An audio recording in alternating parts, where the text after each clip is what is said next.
Not a flagrant foul penalty one, which it probably should have been upon review, at least by our account. This, you could have gotten Reese for a personal, but can also see that being a no call. Fans are really upset that nobody from Caitlin Clark's team is there to back her up as she faces tough times on the court. It's unfair for Caitlin and pretty sad from Angel Reese's perspective. While many NBA and WNBA veterans have shown their support for Clark, Angel McCoughtry took it to the next level. She's offered herself to the Indiana Fever, ready to come in and defend Clark. Caitlin, she's a great player.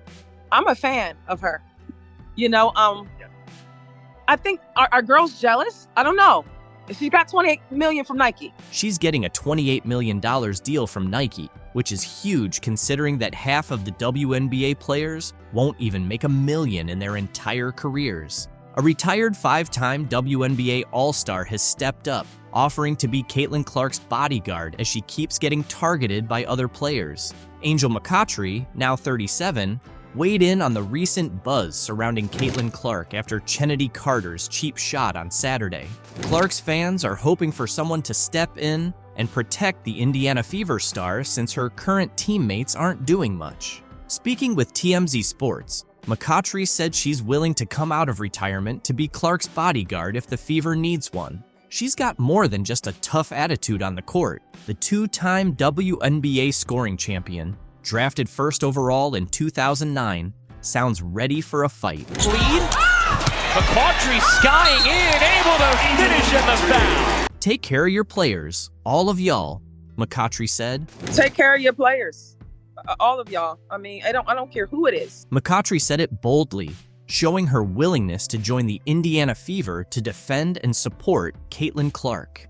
Former NBA players and others in the basketball community have raised concerns about protecting Clark as some WNBA players try to gain a physical and psychological edge over her. Fellow WNBA players seem to think they can make a name for themselves by targeting Caitlin Clark. Meanwhile, Fever teammates have passively watched as Clark gets pushed around on the court. During Saturday's win over the Chicago Sky, Fever players stood by as Chennedy Carter unnecessarily hip-checked Clark on an inbound pass. Since that dirty play, no Fever teammates have stepped up to defend Clark or voice their support. McCoughtry added, "I don't care who it is. If somebody's dragging your player down by the neck, I'm in your face.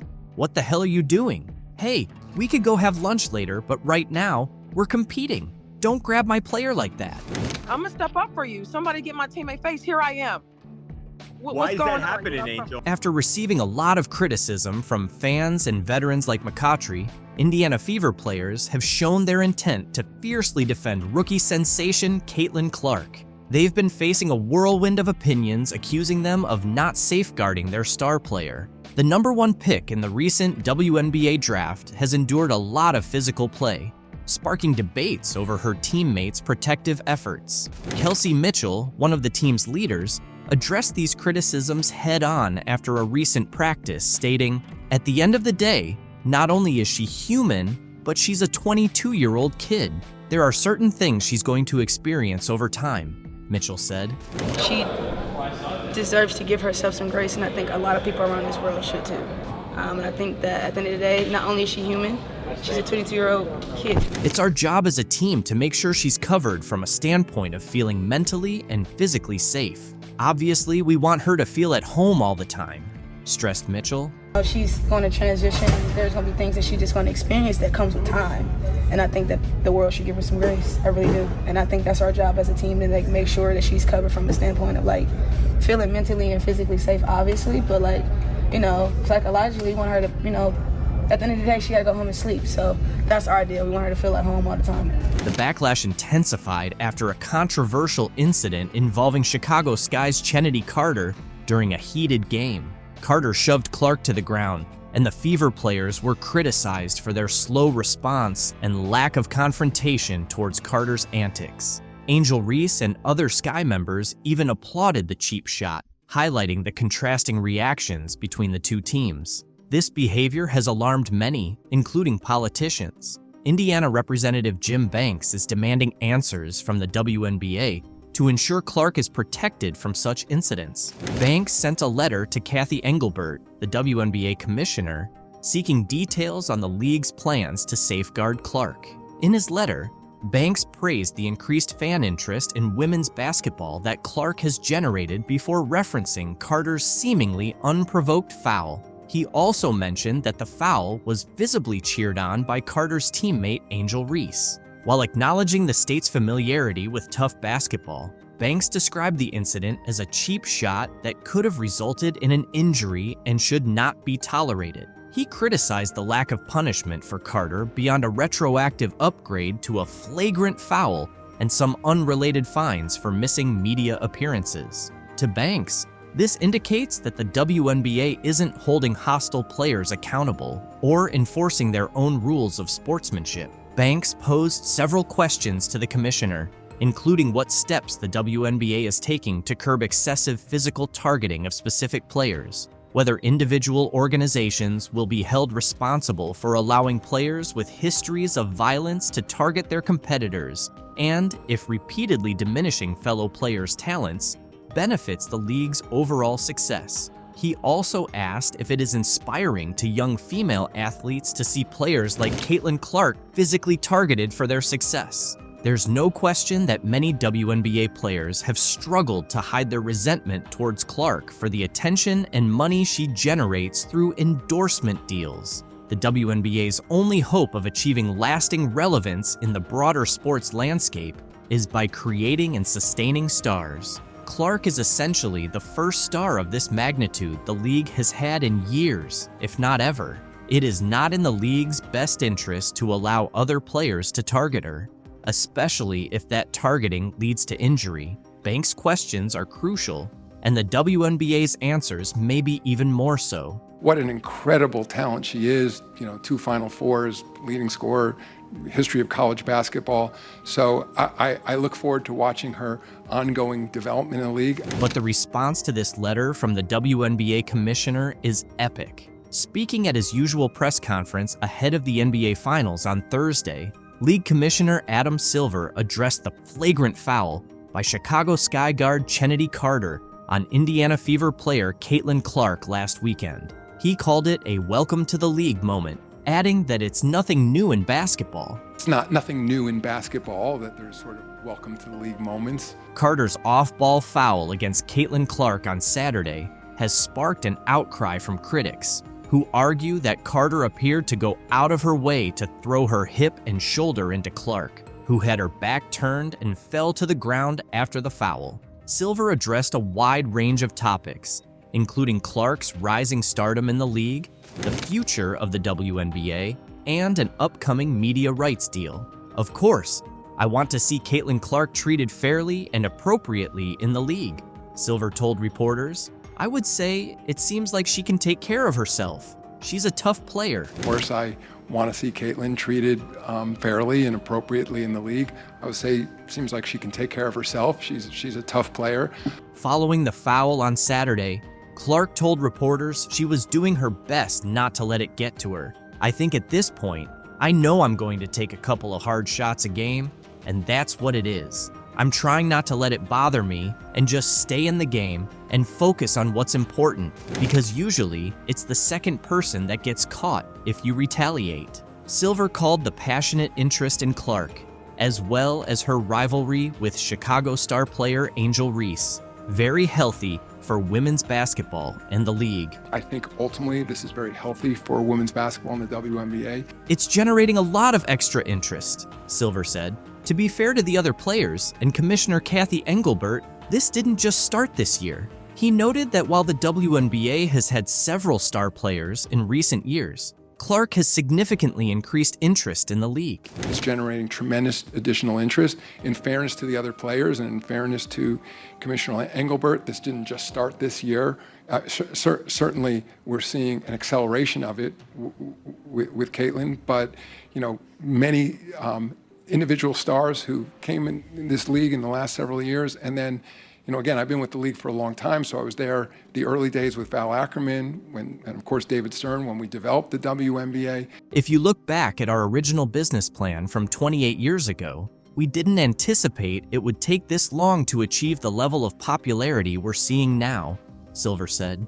"Ultimately, I don't want to make too big of a deal about one player or one call.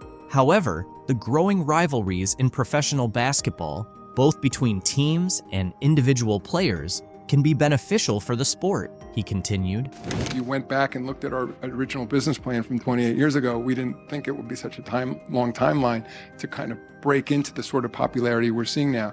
So ultimately, I don't want to make too big an issue about one particular player, one particular call, but I think the burgeoning rivalries in professional basketball, you see rivalries obviously among clubs, but also among individual players too. And I think that can be ultimately good for the sport. Earlier this week, ESPN host Pat McAfee apologized for referring to Clark as a white bee.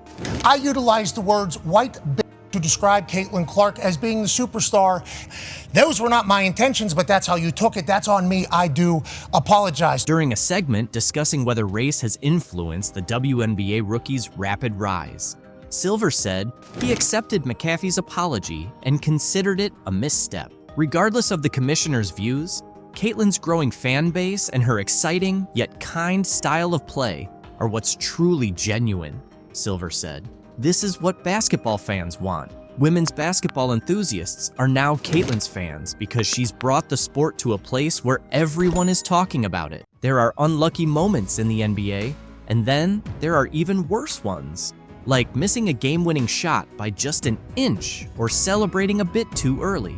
This video highlights some of those unfortunate moments. For example, all New Orleans needed was one defensive stop to win, but instead, a player accidentally tipped the ball into his own team's basket.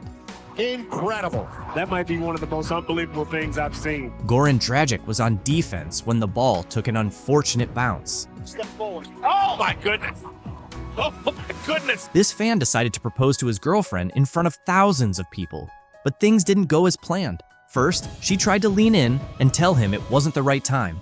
Then she just ran off, leaving the poor guy on center court doing the walk of shame with a mascot. If that's not unlucky, I don't know what is. And even Michael Jordan, the GOAT who rarely makes mistakes, has had his share of bad luck, like the time he went for a layup and the ball got stuck.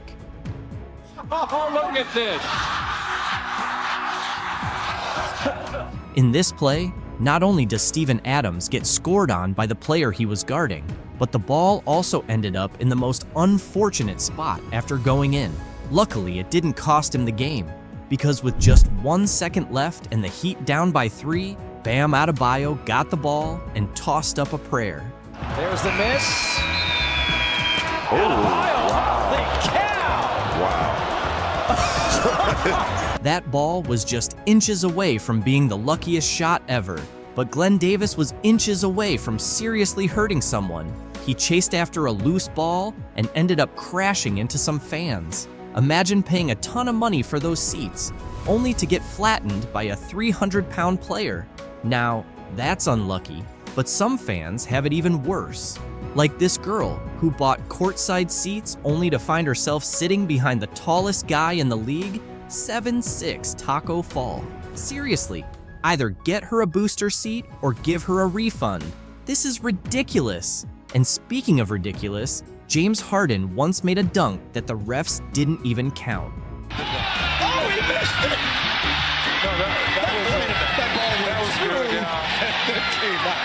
As the game was winding down, the Hawks needed a bucket to secure the win.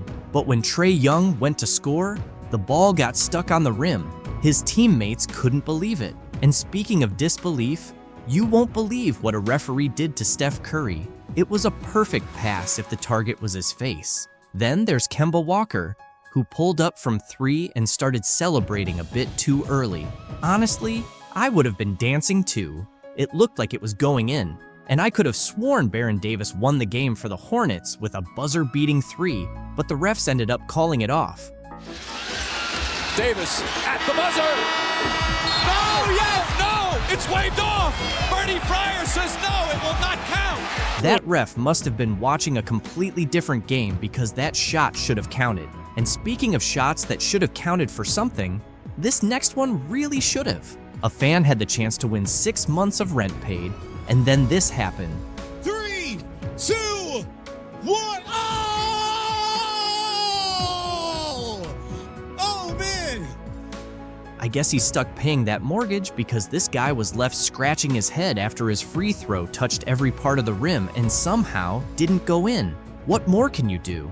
It was in twice and still missed. Sometimes, it's just not meant to be. Just ask Kevin Durant. The Nets needed a three-pointer to win the Eastern Conference semifinals, and when KD took his shot, he needed to be behind the three-point line, but instead, he stepped on it. So instead of winning the game, Brooklyn tied it and sent it to overtime, where they ended up losing. They were one pinky toe away from winning the series. That's a total bummer, but this next moment is just painful. Jalen Brunson got karate chopped by his own teammate. Ooh, and a shot to the face of Brunson. This Warriors fan was sitting courtside and ended up right in the splash zone. Blake knew exactly what he was doing, but karma caught up with him in Brooklyn when he ran into a brick wall, his own teammate. Extra feet, oh wow. 2 Nets go down. Blake, the guy was standing right in front of you, and you still ran into him. Come on, man. And speaking of common sense, this referee could have used some too. He got steamrolled by Devin Booker. They want to be in the very near future. Ray Booker making the steal, goes down hard, and he's still on the floor. It seemed like Booker took the hit worse than the ref, but Sam Decker had it even rougher. He was gearing up for a wide-open dunk and ended up taking a seriously unlucky fall.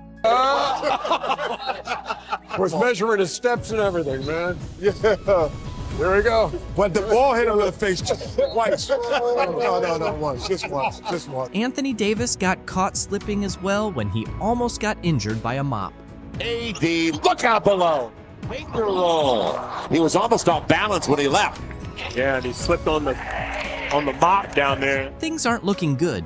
Anthony might miss 3 months after that. Meanwhile, this fan is missing their beer because Kyle Lowry accidentally knocked it out of their hands. Falling in that front row, the fans covered. Oh. When Kyle Lowry is falling into your lap, you better move quickly, just like Carmelo Anthony did. With only 6 seconds left, he had to launch a shot to try to win the game. But this happened. Anthony puts up a 3, in and out. During a jump ball, Darko Milicic accidentally put the ball into his own basket. Oh my goodness, tapped up and in.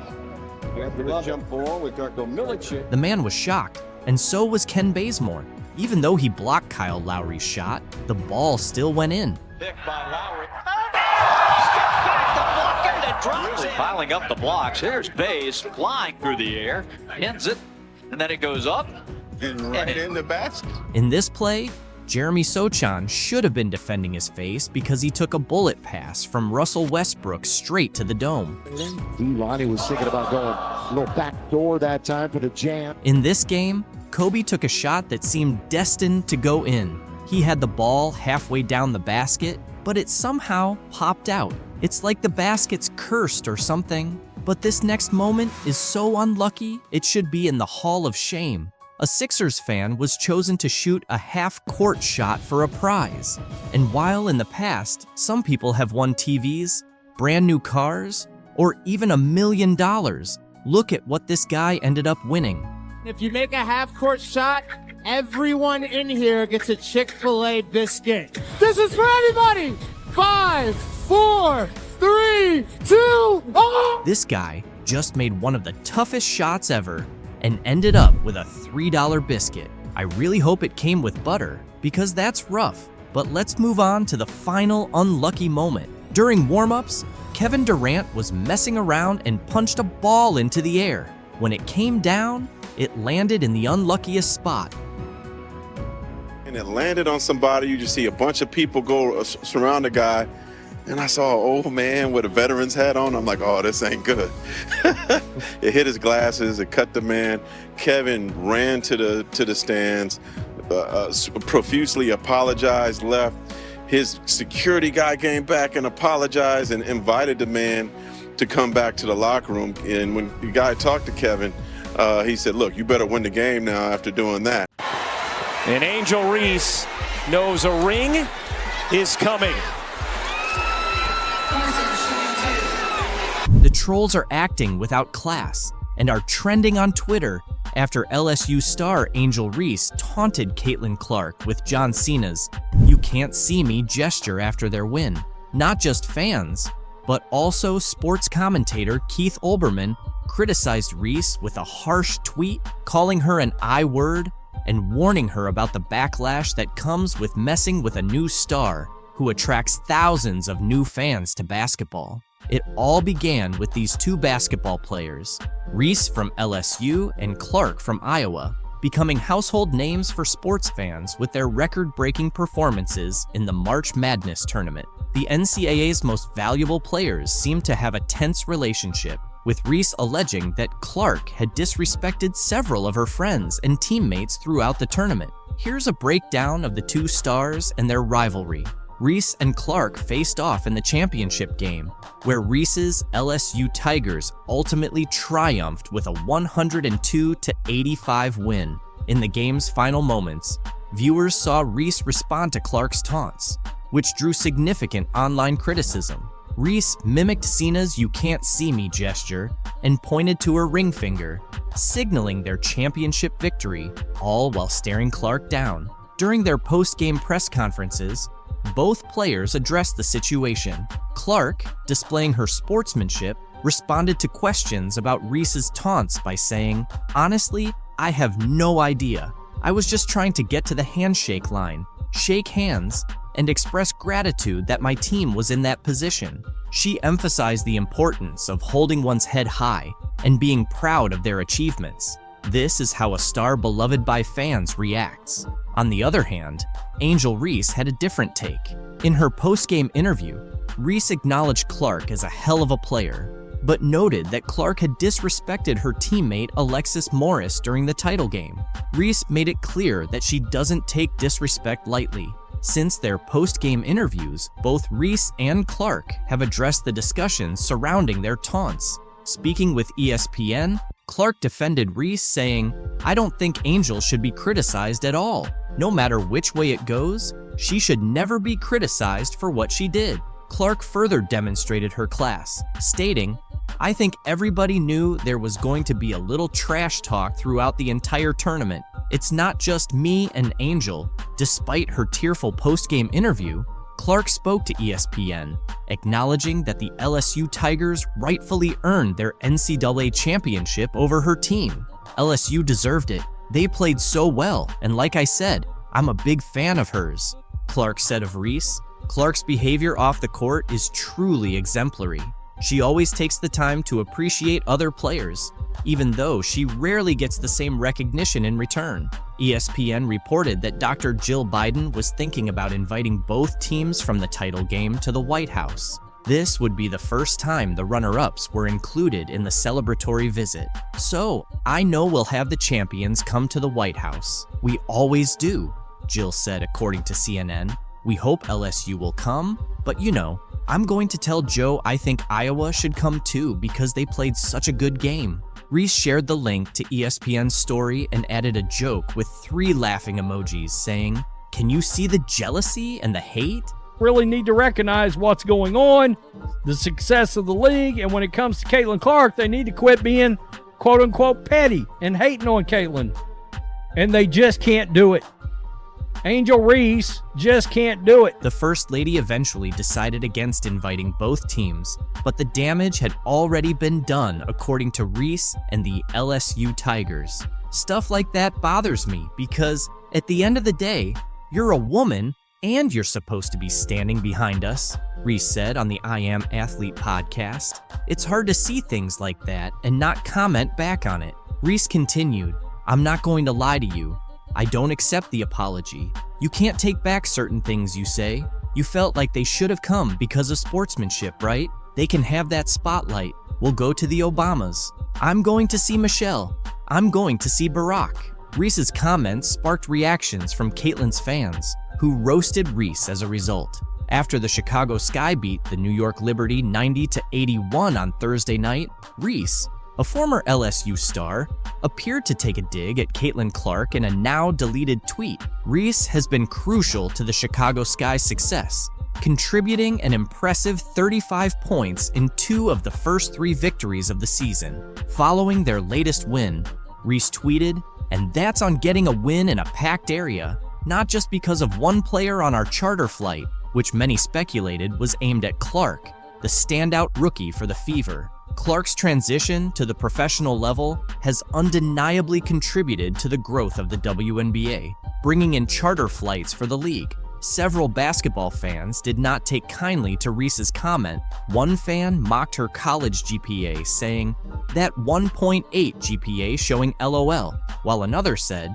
"Angel should be thankful to Caitlin Clark because she's the main reason behind the great attention the WNBA's getting right now. She should be more grateful." Others looked forward to June 1st when Reese would face Clark's team, with one fan asking, "Why is she so obsessed with Clark? I haven't seen Clark bring up Reese once." Other fans labeled many women players as haters of Clark, noting, "It's truly amazing how much these women hate Clark, LOL." Reese's profile rose because of the rivalry. Otherwise, she might have been just another WNBA player. One fan even challenged the vague meaning of her tweet, saying, "What did she say? I read the tweet 10 times and still can't understand what she's trying to say." Despite the intense competition and scrutiny surrounding their games, Reese has tried to show some respect for Clark. In April's highly anticipated LSU-Iowa March Madness matchup, Reese clarified that there was no animosity between her and Clark. After LSU's loss to Iowa in the Elite Eight, the 2 players shared a hug in the handshake line, with Reese whispering encouraging words to Clark.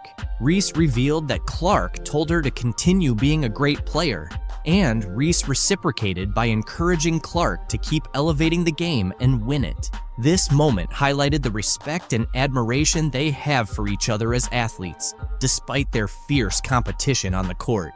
Both players have admitted that their rivalry isn't personal. Reese explained that outside the game, they can be friendly and supportive of each other. She acknowledged that people often misinterpret their competitive nature as hatred, but in reality, they respect each other and understand the nature of the game.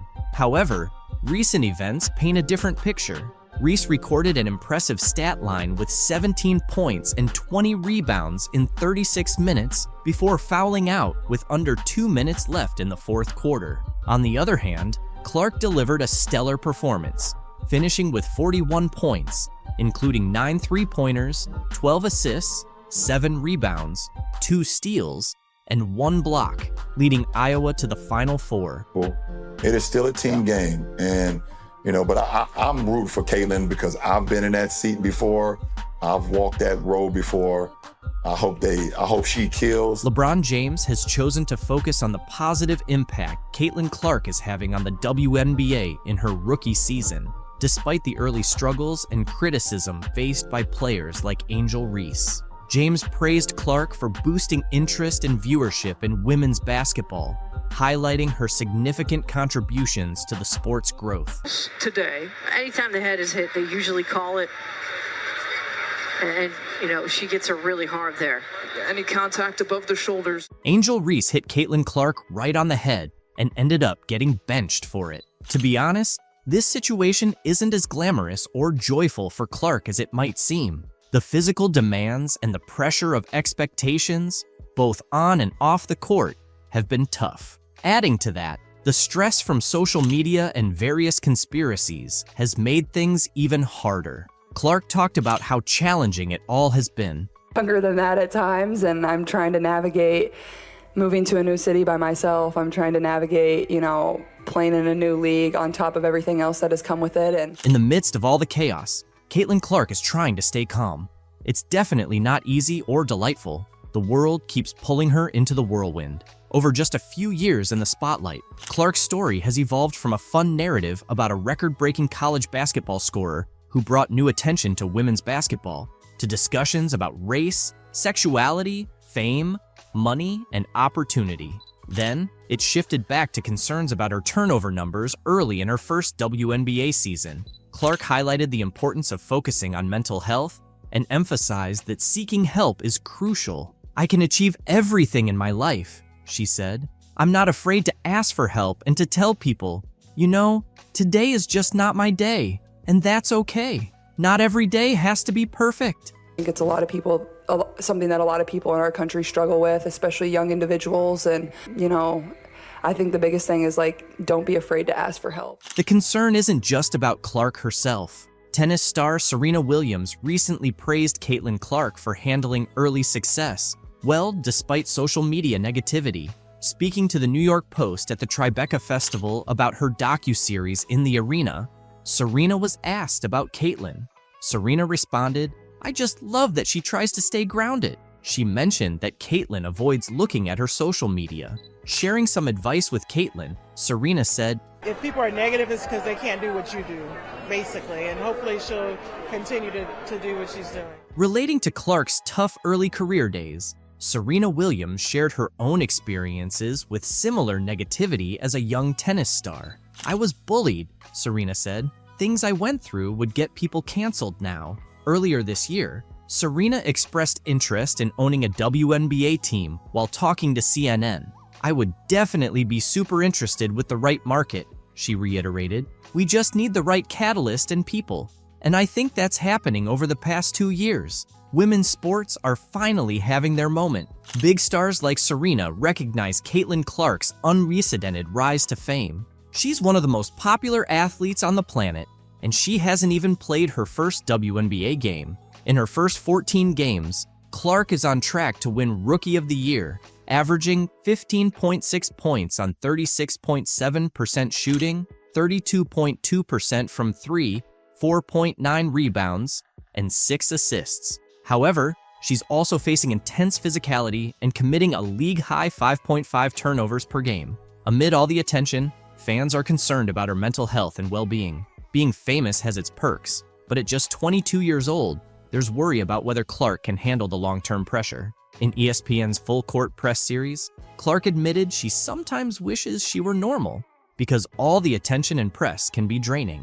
"There are days when you don't want to talk to everyone," Clark said, "but someone comes up to you, and this is their 10-second interaction with you, so you better smile and be kind. But sometimes, you just want to be normal." Despite the pressure, Caitlin Clark seems to be handling it well so far. But with her fame expected to rise, fans are concerned about her mental health. Life as a celebrity has its downsides, but the pros often make it worth it. At 22, Clark's exciting journey in the world of basketball and celebrity continues. The latest chapter took place on Sunday in front of a sold-out crowd at Gainbridge Fieldhouse in Indianapolis. There, she faced Angel Reese, a Chicago Sky rookie familiar with high-profile showdowns against Clark. They had a heated battle in the 2023 NCAA National Championship game, where Reese's LSU Tigers defeated Clark's Iowa Hawkeyes, famously mocking Clark's "you can't see me" hand motion. Clark and Iowa got their revenge when they knocked out Reese and LSU in this year's Elite Eight in April. Attendance and merchandise sales spiked, and everyone assumed the latest Clark-Reese game would set viewership records. "I think it's the emotion and passion we play with," Clark said. "That's something that wasn't always appreciated about women's sports. And it should be. It makes it fun. We're competitors. And that's how the game should be. It's going to get feisty and physical, but both teams are just trying to win." In their second professional meeting, the Fever earned a 91-83 win, with Clark delivering her best all-around performance of her 15-game career. She scored 23 points on 11 shots, adding 9 rebounds, 8 assists, and 2 blocked shots. In a dramatic turn, Reese hit Clark across the head, sending her to the floor as she attempted to block Clark's layup in the third quarter, earning Reese a flagrant foul. Clark's reaction was unexpectedly composed. "What's going through my mind is, I need to make these 2 free throws," she said. "That's all I'm thinking about. It's just part of basketball." Under 5 minutes to go in the first, it's Caitlin Clark. The ball's knocked loose, doesn't matter. 29 feet away, pulling up from Alexandria, boom. No problem. Caitlin Clark just delivered the explosive performance we've all been waiting for. She nailed 7 three-pointers and scored over 30 points in front of a packed crowd of more than 20,000 fans, turning a dream scenario into reality for us supporters. In this remarkable game, Clark became just the second rookie in WNBA history to hit 7 three-pointers and reach a career-high 30 points. She matched Crystal Robinson's rookie three-point record from 1999 and surpassed Tamika Catching's record of 6 from 2002, setting a new franchise record for the most three-pointers by a rookie in a single game. Her standout performance not only led the Indiana Fever to an 85-83 victory over the Washington Mystics in the Commissioner's Cup, but also won over fans who had seen her struggle in earlier games. Moreover, she silenced critics who doubted her ability to adjust to the WNBA's standards. The game, which was moved to Capital One Arena to accommodate the high demand to see the top draft pick, saw Clark shine in front of a record-breaking crowd of 20,333. This was the largest attendance for a WNBA game since the 2007 finals and the second best performance since 1999. Clark also added 8 rebounds, 6 assists, and a career-high 4 steals to her impressive stats. At this time 1 week ago, we were gearing up for Caitlin Clark to go against Angel Reese for the first time in their WNBA careers. And by the time the Fever Sky game was over, the conversation had changed to Kennedy Carter's foul on Clark, a foul the WNBA would later upgrade to a flagrant foul 1 the very next day, and it was a foul that launched 1,000 takes. Caitlin Clark has made history as just the second rookie to score over 30 points, grab more than 5 rebounds, dish out over 5 assists, and hit more than 5 three-pointers in a single game. She also became the fastest WNBA player to reach 200 points and 75 assists, achieving this in just 12 games and surpassing Sue Bird's record of 14 games. It felt great to shoot well. Even my misses felt close, Clark said after the game. It was nice to have a night like this. Overall, we shot the ball really well. 16 made threes. I still see so many areas where I can improve, and I think that goes for our entire team. Clark is determined to maintain her high level of play, knowing she hasn't reached her peak yet.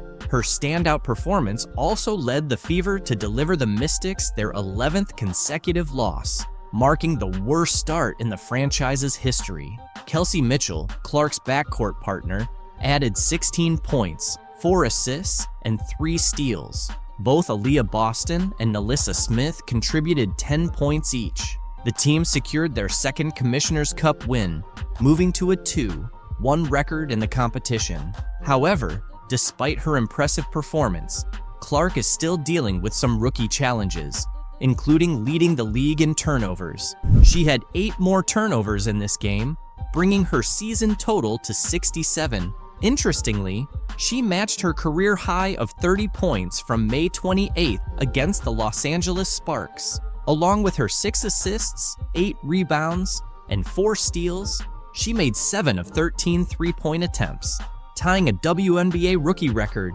and hit 5 consecutive shots from beyond the arc in the second half. Yeah, I think it's a process more than anything. It felt good to shoot the ball well. Like, I feel like even my misses were like right there. I thought multiple were still going in, and it was nice to have a night like that. Clark's confidence in her game is evident from recent performances. Earlier, she discussed the learning curve she faced in her first 11 professional games. After scoring just 3 points in a season-low performance against the New York Liberty on Sunday, Clark rebounded with what many consider the best game of her young WNBA career, thanks to a 4-day break. During this time off, Clark mentioned that the Fever took the opportunity to refine their set plays and practice against ball screen blitzes that had been challenging them. Against the Mystics, Clark found space to create off those screens, explaining, "As a shooter, once you see 1 or 2 shots go in, the basket just seems bigger and bigger." Indiana head coach Christy Sides noted that the strategy to get Clark more action off screens was deliberate, aiming to reduce her workload. "She started feeling it late, which is always a good sign," Sides said. Defensively, Clark made an impact with a steal under the Washington basket to ignite a transition bucket in the first half and added another steal shortly after. By halftime, she had 4 assists and 3 steals, energizing the fans. Playing against the struggling Washington Mystics, who have 11 losses this season, also gave Clark a chance to look more at ease on the court. She mentioned before the game that she felt her passing was up to her standard, even as she and her Fever teammates continue to build their chemistry. Clark is also satisfied with her rebounding stats, considering her size. The 2-time NCAA Player of the Year came into Friday's game averaging 15.6 points, 6.4 assists, 5.1 rebounds, 1.3 steals, and a league-high 5.4 turnovers per game. Clark believes that as the game slows down for her, those turnovers will decrease. To reduce turnovers, Clark showcased her ball handling skills with a smooth one-handed drive and a scoop shot for 2 points in the first quarter. On the next Fever possession, she demonstrated her court vision with a give and go with second-year forward and 2023 top draft pick, Aaliyah Boston. Despite this, some flaws in Clark's game from the first 6 weeks of her professional career were evident on Friday. In the first quarter, she was stripped by fellow rookie Julie Van Loo, who then hit a transition three-pointer before Clark could recover.